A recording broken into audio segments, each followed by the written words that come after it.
Hello, and welcome to In Conversation with the Bruges Group. I'm here talking to Dr. Niall McCrae, author of the new Bruges Group publication, Green in Tooth and Claw. Merry Christmas, Dr. McCrae. Merry Christmas to you and all your viewers. Dr. McCrae, as author of Green in Tooth and Claw, has written a very wide-ranging publication that hits on one of the most pertinent topics that we have today: the ecological movement, ecological activism, and the whole green movement as a whole.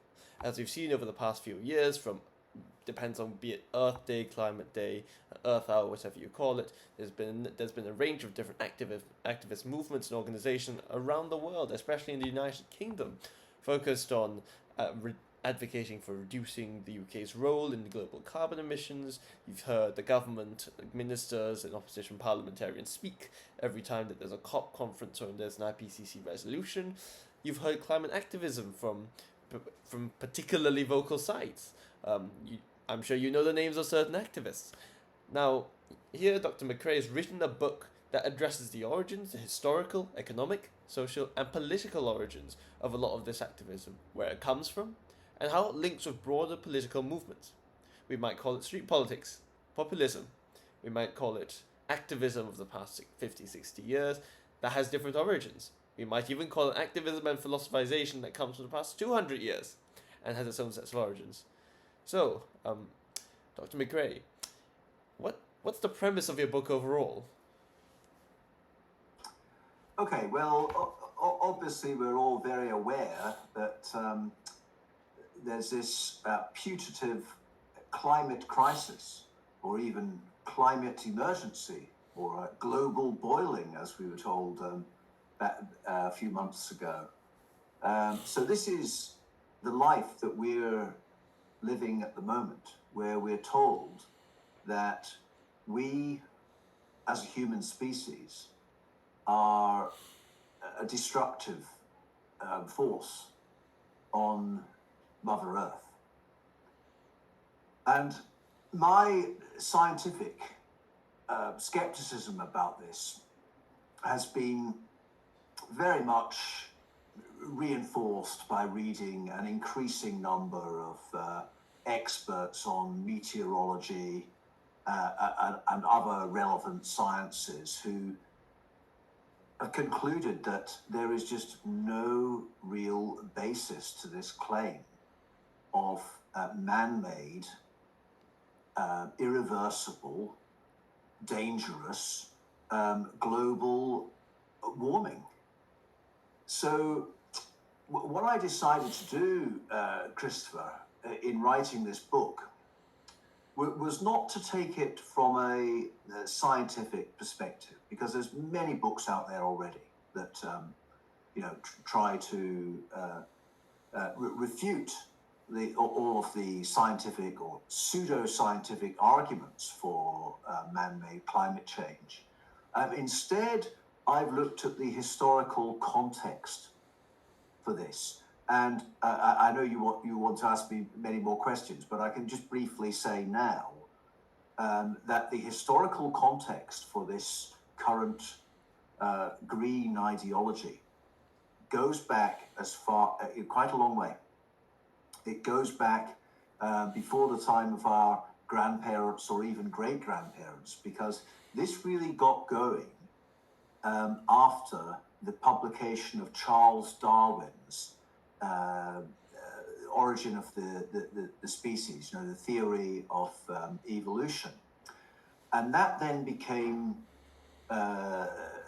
distorted into what we call social Darwinism, and the idea that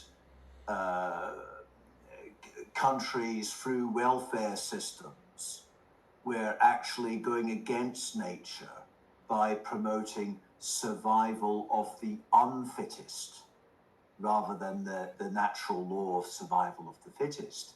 And there was concerns that the rapidly growing populations of the industrialized world were producing some very poor quality human stock. And this led to the Eugenics movement, which was kind of founded by Charles Darwin's nephew, Sir Francis Galton, And eugenics was very big in the early to mid 20th century. All of the intelligentsia were in favor of, trying to improve the human stock and to sort of reduce this surging population. And my guess is that thinking was highly influential in the outbreak of the First World War, which of course was absolute carnage, where millions and millions of young men, mostly working class men, lost their lives in this, futile conflict. So it really goes back to the eugenics thinking, and eugenics has continued, Christopher. It's not called that now. If you mention the word eugenics to your average person in the street, they probably won't even know what it means. They might not have even heard the word. But basically, eugenics means a combination of two things. It's a combination of reducing the quantity of human beings and improving the quality of human beings. So it's its own form of eco-fascism, as it were. Yeah, absolutely. And with the Nazi, under the Third Reich, eugenics got a very bad name. In fact, what Hitler and the National Socialists in Germany were doing was not really any different, at least in the 1930s. It was no worse than what was being done in several states in America, like California, who were doing forced sterilization on people classed as feeble-minded or mentally ill.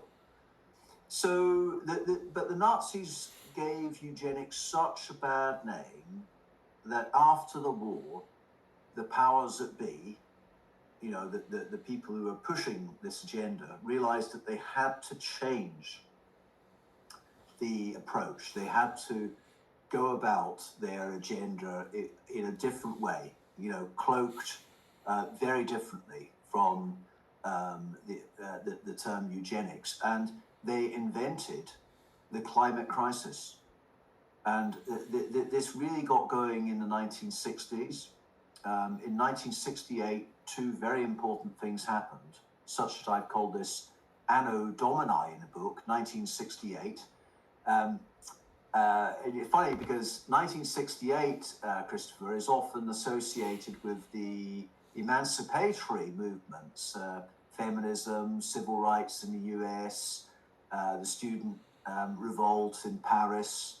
There was a sort of revolutionary spirit in the air, and that's what that year is popularly associated with. But in fact, two far more important things happened in 1968, which, as I've said, it's the Anno Domini of what became the new church of green ideology. The first was a book called The Population Bomb by Paul Ehrlich, who kind of went against the official data of the time, which showed that certainly in the West, the population was heading towards decline rather than increase. But Paul Ehrlich warned in The Population Bomb that humankind was facing disaster in as little as 20 years. And the other important event of 1968 was the launch of the Club of Rome. Now, isn't it interesting they chose Rome to found the body that has been more influential on the United Nations, taking up this cause of tackling the ecological crisis, climate change, the most influential body of all. But again, when I say influential, if you ask average person in the street if they've heard of the Club of Rome, they'll probably look at you askance, They've managed to keep themselves out of popular. It's very rarely reported in any of the mainstream media. But the Club of Rome has played an instrumental role in making sure that the United Nations forces upon all member states the doctrine of man-made climate change. And like Paul Ehrlich's population bomb, the Club of Rome, its key motive is eugenics. So I think there are 2 points to address here, and two very interesting points you made in terms of the book's wider agenda when it comes to sort of the whole how climate change as a theory, as a set of scientific understandings, has been brought to the global community and being seen as the one and only interpretation of events. When we talk about Paul Ehrlich's book, it's I think especially today it remains to be a highly criticized publication for some of the impacts, the drastic impacts it's had on the developed and developing world. Millions and millions of people who, well, probably never even don't exist today, partly because of the policy implications of his book, and partly because of it brought forth some pretty nasty policy ideas on the developing world, just as it did to the developed world, that remain pretty hurtful to this day. And I do agree, because I think a lot of people do talk about climate change, and this whole discussion is framed very often in, I'm sure you've heard the term just transition or environmental racism, eco-justice. They'll use a combination of there's a combination of these terms that talk about, oh, maybe this is probably a byproduct of some sort of colonialism, where it's where it's perhaps ex-colonies, countries that were formerly colonized by the West, who are now suffering as a result of climate change, etc. But when in reality, if we really want to look at it, it's been some truly, truly destructive policies in favor, perhaps, of this understanding of the world, of this understanding of world population, that have actually hurt everyone on Earth the most. Yes, indeed. And the first chapter of the book is about the German Green Party, because I thought it was important to start the book with an acknowledgement and some due consideration of genuine green thinking, because undoubtedly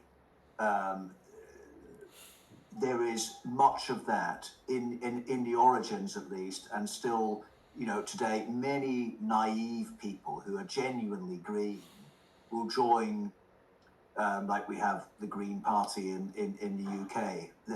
They'll join political movements like that, thinking erroneously that these parties are about protecting nature and promoting human harmony with nature. That is not what these parties are about. But they did start out, and the German Green Party was a good one to start with, because that was the first politically successful Green party in the world.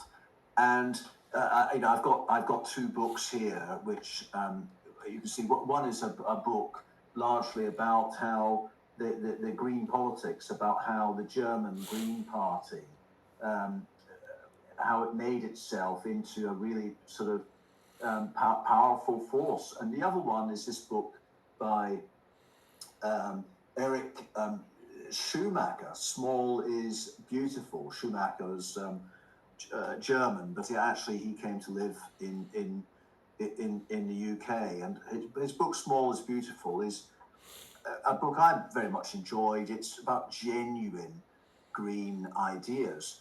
But what happened to the German Green Party is that in the 1970s, it was clear that virulent Marxism, of which there was a lot, there was quite a potent element in the German youth in West Germany, because East Germany was then up in the Soviet bloc. So I'm really referring to West Germany here. So there was this Marxist kind of rebelliousness in German youth, perhaps partly out of the embarrassment, shame about what went on with the Third Reich. But politically, they were not able to get their foot in the door, the extreme Marxists. So what they did instead is they piggybacked on this burgeoning green movement. And there were some areas of overlap. So the genuine green people were in favor of equality.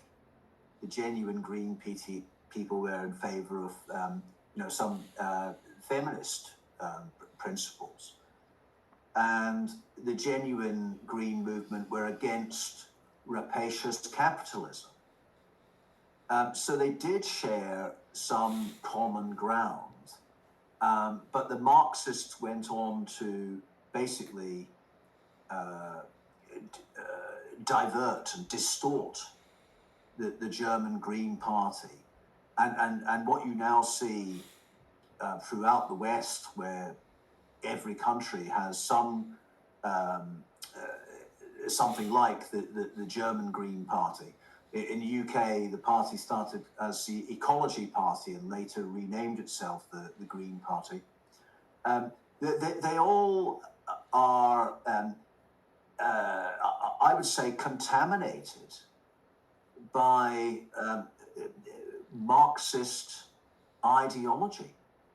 They are really quite far left in their views. And in fact, one of the biggest conflicts that the Marxists had in the Green Party in Germany was that the Marxists, they still believed in mass labor. They still believed in factories with their belching chimneys, and they believed in mass employment in coal mines and that sort of thing. And the Green Party wanted to stop that. So then I guess there's the question when it comes to the Green Party and green politics worldwide. Firstly, I think you've spoken a little bit about the alignment of interests between green activists, genuine green activists originally for the 1970s, and later on a lot of disenchanted youth that wanted the energy of, say, of the 1960s sort of rebellious era, and wanted to transform it into political action in a period where organizations like the SPD under Willy Brandt were not exactly in their favor, or at least weren't too extreme enough for them. And obviously not all of them were going to go into the Bader-Meinhof gang and organizations like that. No, would have been miles too extreme. So I guess my question here, when it comes to speaking of left politics and how the Green Party sits in it, is in the Western East Germany in particular, because now the old East German SED, the Socialist Unity Party, has become I think their link, the left. That's the name of the party now in modern Germany. What's the relationship, and as it were, how did the modern left bridge from what was once, say, the working class left of the early 20th century to what became the green left of the late 20th century? And when did that bridge occur? Where did that change occur? And how was it? How did it change during the course of the Cold War? Because obviously you've spoken a little bit about this as well. Yeah. So I've already mentioned the influence of eugenics and how that started with Darwin's theory of evolution. And then we had the First World War, which has never really been explained adequately by the official story. When you think of that war of attrition on the Western Front that went on for 4 years, and millions of young men in their prime died as they fought in trenches with very little movement this way or the other for year after year. What was the point of that? What was gained from that war? Well, one very important gain, and it's not something that you or I would see as a gain, but a gain for the people in power, was that they wiped out and maimed so many young men that the burgeoning labor movement was basically suppressed. So there's a burgeoning trade union movement, and there are more and more strikes and other forms of industrial action and protests leading up to the First World War. The First World War really weakened the sort of male working class as a force to be feared by the establishment. But then two things happened after the Second World War, two very important developments which occupy chapters 2 and 3 of my book, and I've called them parallel lines, because I think these are two equally important developments and themes in the climate change agenda. So the first one may at first sight seem that it's got nothing to do with the climate at all, and that's cultural Marxism. But immediately anyone listening will be thinking, well, we had the Marxists joining the Green Party in Germany. So the green ideology has always been something which Marxists have been aware that could be used in their favor. But the purpose of cultural Marxism, and I'm talking about the Frankfurt School here, which opened in 1922. And the Frankfurt School professors, they realized that a Bolshevik type revolution wasn't going to happen in the very established democracies of Western Europe. And therefore, they would have to go for a much slower cultural change, the idea being that nothing changes unless the culture changes. And the targets were the sort of traditional norms and structures of society, but what I often refer to as the 3 F's: faith, flag, and family. So it's Christianity predominantly, flag being sort of national identity, and of course the family, and very much under attack from the current woke ideology. But woke ideology is really just an extension, a continuation of cultural Marxism. It's a subversive ideology that sets out to destroy, to undermine and destroy the bonds and the structures of normative Western society. Now, that was done primarily, you might think, going back in the 1920s for reasons that was the way to pursue socialism or communism. But cultural Marxism itself has been hijacked as a very, very useful tool by people who are not Marxists at all. And I'm talking about the globalist cabal here, who are certainly not Marxists, but they've seen how effectively cultural Marxism can be used to weaken, undermine, and dismantle society, because you can change things your own way much easier if you destroy everything that's there already. Yeah. Now that's one of what I called parallel lines. The other started around the same time as the Frankfurt School of Cultural Marxism, and that is a movement called technocracy. Technocracy Incorporated was a body which was, it took that name, I think, in 1932, but it got going just after the First World War, with various professors and engineers and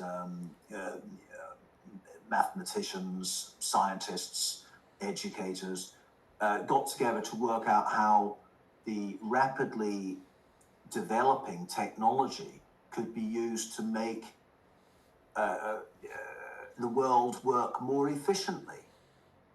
But what it became was something far more than that, far more sinister than that. It became about how an elite of scientific experts, senior technicians, if you like, could run the world. You wouldn't need governments. You wouldn't need political ideology. You wouldn't need democracy. You'd have experts running the world. And with the rapidly advancing technology, eventually these experts would get to the stage, and we really are nearing it now, where the experts in power can have total control of population and resources. And if you go back to the 1920s and 30s, we didn't have computers then. So much of this was a pipe dream.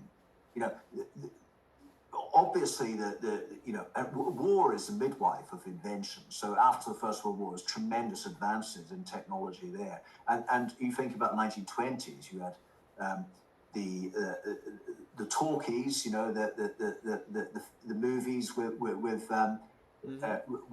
sound, and then you had television, and tremendous advances. And so they could look ahead and see the time when their dreams would become possible. And I believe that those dreams are now, really out within an arm's length of the globalists to take total control of population and resources. So just to quickly explain how we got from the 1930s to where we are today. So Technocracy Incorporated was quite a popular movement. It had lots of members. It was mostly in US and Canada, but it sort of withered away after the Second World War, and it wasn't really until the computer generation, until really the sort of 1960s and 70s, that it got going again properly. And I would say that Technocracy Incorporated was most similar to, when you think of all these like globalist organizations like the Bilderberg Group and the World Economic Forum. I think the one that took up the mantle of Technocracy Incorporated the most was a body set up by David Rockefeller in, I think, 1972, called the Trilateral Commission. And the Trilateral Commission is a pure technocratic organization that sees and pursues a global government using the tremendous facilities of digital technology. So, just a few questions on some of these discussions about globalization and how it links into Marxism and how it cuts into what we now, in modern day terms, describe as maybe Frankfurt School Marxism, maybe Gramscian Marxism is what some other people might refer it to. And in terms of the two different kinds of Marxists that you've written about within the Green Movement, within this entire ideology, you speak of, in particular, the twin ideologies and the two types of Marxism that exist. How are they different from, say, postmodernism, understandings of postmodernism from the likes of Michel Foucault when it comes to deconstructing what we understand to be, as you discussed, normative parts of our society? Yeah, and that's not an easy question to answer because there's so much overlap. And I don't know anyone who actually defines themselves as a cultural Marxist. And when people do define themselves as a Marxist, that means what they want it to mean. Yeah. But I would say I'm trying to answer your question in the briefest way possible, because it's quite a complicated question that you're asking. Is that I believe that what goes for Marxism today is very different to what would have been called Marxism in, say, the 1950s. You know, if you look at a textbook in the 1950s, Marxism was much more like what you might have read in Karl Marx. I think it's from the 1960s onwards, Marxism has become more and more infected with identity politics, which is not about the masses. It's not about, it's not so egalitarian and universal. It's about using the strength of the sort of rainbow of different identity groups who may not share much in common at all, but what they do have in common is that they can be used as instruments against the status quo, against the traditional norms of society. So, you know, you could think of groups relating to sexual orientation, you know, the LGBTQ alphabet groups, feminism, Black, Asian, you know, critical race theory. There's all kinds of ways in which people can be identified. And identity politics really promotes this thing where people don't just consider themselves to be John Smith or Jean Brown. You know, John Smith may have, I mean, he may be a white heterosexual male, in which case he's not got much of a card to play in life. But Jean Brown, even if she's white, middle class and heterosexual, she will at least have being a woman. So, you know, that is classed as a disadvantaged group. But what identity politics does is it really pushes and promotes the idea of different groups, all having their kind of need for protection, for special treatment. And it's been very, very effective.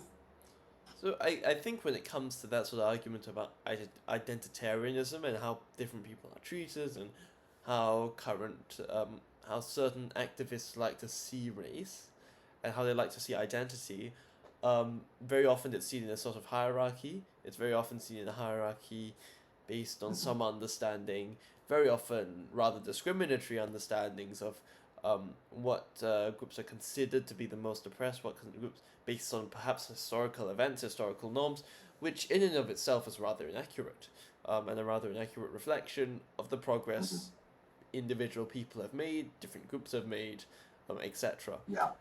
I think more importantly, and this is one area which I do wonder where these ideas do come from, would some people might disagree and say, in fact, it's a coincidence in thinking it's merely an extension of the way the existing trend of thought has existed, has gone. It's merely a continuation of the trend of direction when it comes to thinking about social issues. And the green activist movement, maybe 10 years ago, is very, very different. It's a very different animal to the green activist movement we see today, in the sense that a lot of these understandings are much more widespread and common. I think you can speak amongst people of a much, much younger generation. Yes, this year and last year they might have told you it's much more existential than your odd 18-year-old activist 10 years ago would have said to you. However, they might also include areas of identity. They might also include areas of, as discussed, use terms in relation to intersectionality. So terms, I think we've heard a bit in the past about environmental racism and theories such as that. So what's most certainly become a much more common occurrence is a lot of these ideas and views have become more common. and become more mainstream. So then the question is how? Is it necessarily because of organizations like the Trilateral Commission? Because if you look at the actual politics of the likes of, and I know you write about these two figures, David Rockefeller and Zbigniew Brzezinski. Brzezinski is not hard left. He's not of the hard left. He's very often regarded as a rather moderate, conservative, democratic figure. He was a U.S. national security advisor. So in terms of the decisions they actually made during their period working together, not in government, not in terms of actual policy, but during their period in developing this trilateral commission, how do you feel it was influential in advancing this agenda? Yeah, well, as you rightly said, Zbigniew Brzezinski, who helped David Rockefeller set up the Trilateral Commission, was not really a hard left Marxist. And what we've got to remember is that the globalist cabal that want a one world government, they are not interested in conventional political ideology. They're beyond political ideology. They believe simply that an elite sort of nobility, if you like, should run the world. And they want a two-tier society where a very small minority will have whatever they want in life. They'll be able to travel where they like, eat beef and other foods that may be limited or taken away from the masses. They'll be able to go on holidays when they like, travel by aircraft, use carbon fuels wherever they like. They'll be able to live as they are now, but in a much better way, because they won't have the masses in the way. It'll be all left to them. And what they see the future for the masses is that I think it's not going too far to say that the prospects for the majority of people on this planet are impoverishment, enslavement, and depopulation. Because the powers that be, this globalist cabal, they will have the means to take total control of resources, so they'll be able to limit what you and I can eat and what fuels we can use to heat our homes, for example. But they'll also have total control of how many children we have, or if we have children at all. They will have control over things like longevity. At the moment, there's quite a large sort of public interest in assisted dying, medically assisted dying at the end of life. But that's a very slippery slope. And it could easily get to the point where it's decided, a bit like Logan's Run. I don't know if you've seen that movie, but it's decided that people only have X number of years. And that won't apply to the elite. They'll be able to live, was it Henry Kissinger died recently? He was over 100, wasn't he? They'll be able to carry on living as before. No limits on them. But the masses will be limited in how much they procreate, and those that are alive will find their lives increasingly restricted. And, they're not even hiding the fact that they want a drastically reduced global population. But one of the reasons for that, Christopher, is that technology is creating a situation where there just will not be anything for people to do. Yuval Noah Harari, the right-hand man to Klaus Schwab, he's blatantly referred to the redundant masses as useless eaters, i.e. people who are consuming resources, but they're not actually producing anything worthwhile. So if you've got the status of a useless eater, then, it's a precarious position to be in. I think this is an interesting point when it comes to what those who believe in globalism want. Because the ironic thing is that a lot of the degrowthers, a lot of the what we might have discussed in this past hour as a sort of green left advocates on their side might have said, and I don't know if you've been seeing videos and academic writing circulating in the past week or so about the idea of degrowth, in which a lot of these activists do say and advocate for this idea that, it's actually a global conspiracy for economic growth. It's actually a neoliberal conspiracy for bountiful growth, for short-term unsustainable growth, etc., etc.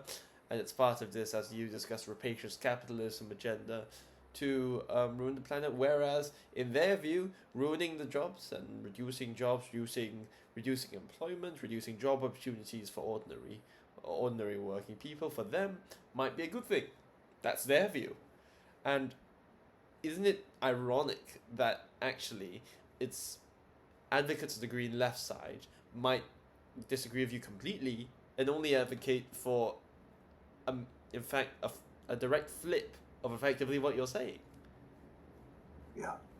Yes, indeed. And, there are a lot of useful idiots around, to use Lenin's phrase, people who think that they're on the left, that they are promoting socialism or progressive egalitarianism. But that prospect that I've just described, I think you can see that that's got nothing to do with Marxism, has it? No, and to have a world where you have a neo-feudal system with a hyper-rich elite lording over the serfs. I mean, that's the very opposite of Marxism, isn't it? yes, and I think that there's an element of perhaps socialism for the rich and capitalism for everyone else. That's what might argue. And I think you make some very interesting points. I think that, especially when it comes to our discussion, even on Brexit, given that we're here at the Bruges Group, and we've advocated very heavily for, in terms of the UK's relationship with the EU, there's been talk of a conspiracy of silence around Brexit.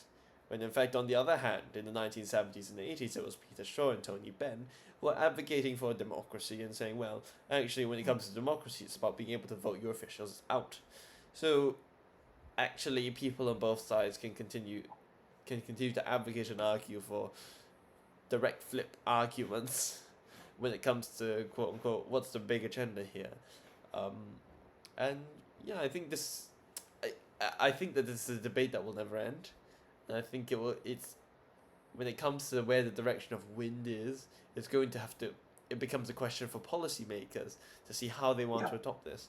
And I think the relevance of Brexit, which does get a few mentions in my book, yes, is that Brexit was a rare event where the relentless trend towards globalization got a significant reverse. Mm-hmm. And the establishment did its very best to stop Brexit from happening. And in fact, in some ways, they were successful because they managed to engineer a departure from the European Union that leaves us likely to come back into the fold in the nearest future, and we seem to be really free of the mechanisms. And of course, Britain has in some ways been punished for its people deciding to leave that project. I think the European Union, which wasn't its original name, but I think the project was always intended to be a united Europe. And I believe they started with Europe because the thinking was, if they can bring all of these diverse countries in Europe together under one government with a single currency and eventually with single laws and maybe a single taxation system, if they can do that in Europe, when you've got proud, distinct nations with their distinct culture and heritage, nationhood, big differences, aren't there, between Germany and France and Spain. But if you can bring all them together under one roof, then you can do it anywhere. And I think that the EU, as it is now, is very much developing as a model for one world government, for the new world order. And you look at the EU for its expansionist kind of aims. They're trying to get Ukraine to join the ranks. The EU is also, with the war in Ukraine and with the what's many people believe to be a proxy war of NATO against Russia. The EU has aligned itself very closely with NATO. Now, neither NATO nor EU are globalist in terms of the scope that they're supposed to have. The EU is supposed to only be for Europe. In fact, they're NATO, fiercely protectionist. Yeah, they're for themselves only. Indeed, and NATO is supposed to be the North Atlantic Treaty Organization. For their members only. And both of those bodies are working more and more closely together, and sort of doing things on a global scale. So it's like the EU is like the political model for the one world government as it develops, and NATO is the military system for the one world government as it develops. Well, I think we will have to wait and see where that goes in terms of international organizations. I guess when it comes to talking about this larger agenda, it's important, or rather interesting, to note the different policy decisions and different policy directions that they're going to be taking, especially in relation to NATO expansionism and EU expansionism that we discussed, be it Ukraine's membership and etc., where nowadays there are conflicts all over the world. What happens as a result, what the geopolitical implications, and where it feeds into our discussions here will be rather fascinating. And I guess as we await a new year, it will become ever more pertinent. So yes, indeed. And another thing I would say about the EU is that, as I mentioned a few moments ago, I think the globalists saw that if they could bring all the nations of Europe together into one political administration, that same approach is being taken with climate change. So if you can get the citizens of Germany, France, Spain, you can get them to abandon fossil fuels and to live through winters, rubbing their hands together, trying to keep warm on these inefficient heat pumps. And if you can get them to abandon their cars, because electric cars will never be an adequate replacement and were never intended to be an adequate replacement for petrol and diesel cars. If you can get them to forego all these things, if you can do that in Europe, which has been used to, fairly relatively affluent lifestyles, you can do it anywhere. One last question, when it comes to renewable energy and talking about EVs that you brought up, do you think we'll ever get to a stage where the wider agenda does want society to be able to have renewable energies that are actually effective, have a sustainable alternative, because from what we're seeing, be it political short-termism, etc., there's been no attempt to actually produce renewable energy that sustains a nation and that's able to fully subsume fossil fuels to the extent that it should be. If the green activists want to have their way, well, then there should be sustainable replacement, but there's been no effort to actually institute that sustainable replacement. Do you think we'll ever get there? Well, there's a lot of naive thinking Yes. among people who are, still genuinely believe themselves to be green. They genuinely believe that net zero is a positive thing for, ecological benefit. It's a lot of naivety there, because the purpose, I mean, this is a key message of the book, is that Yes. the purpose of all this climate change stuff and net zero, it is not at all about improving the environment and making nature more in harmony with human enterprise. That is not the purpose of it. The purpose of it is to create a new world order with total population and resource control. And that will then mean that, to some extent, Christopher, the planet will be cleaner and greener, because they will get rid of a large proportion of the global population. And, the thing about population is we can be more, over time, we've got to be more efficient with farming over the centuries. And we've got to become cleaner with London, for example, is a far cleaner city now, with its population rising again. So it's probably 9 or 10 million now, than it was in the 1950s. When you had these terrible pea super, like smogs, which were terrible caused awful respiratory disease. Yes. So that there are improvements, and more. So people individually all need to consume, don't they? Everyone is a consumer, but we can become less destructive consumers with the aid of technology. But the elite, the global cabal, if you like, they don't have a need. They will not have a need for 7 or 8 billion people on this planet. If they've got total control of population and resources, they will use that control. They will abuse that power. And it's, I really hope that those people who have genuine green sort of ways of thinking, and I'd include myself in that,